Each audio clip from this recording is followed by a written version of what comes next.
নাবালিকা মেয়ের আপত্তিকর ছবি ভাইরাল করার জন্য বাইখোরা থানায় এক লিখিত মামলা দায়ের করা হয়।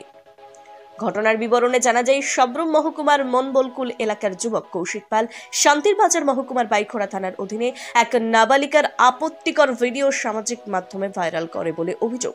এই অভিযোগ এনে নাবালিকার পরিবারের পক্ষ থেকে বাইখোরা থানায় এক লিখিত মামলা দায়ের করা হয়।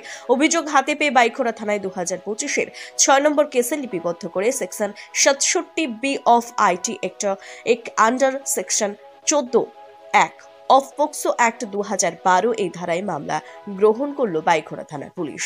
হাতে মামলা নিয়ে অভিযুক্তকে আটক করতে মাঠে নামল বাইখোরা থানার পুলিশ। এই অভিযোগ সম্পর্কে সংবাদ মাধ্যমের সামনে জানালো বাইখোরা থানার ওসি বিষ্ণুচন্দ্র দাস। গত 15 তারিখ আমাদের কাছে একটা কমপ্লেন এসেছে জুলাই থেকে। কমপ্লেনটা আসতেছে একটা মাইনর মেয়ের নাকি নগ্ন কিছু ছবি বা ভিডিও মোবাইলে ভাইরাল হয়েছে এবং একটা অভিযোগ হয়েছে। তো সুতরাং অভিযোগ পাওয়ার পরে আমরা একটা কেস নিই। কেসটা হয়েছে বাইখোরা পিএস কেস নাম্বার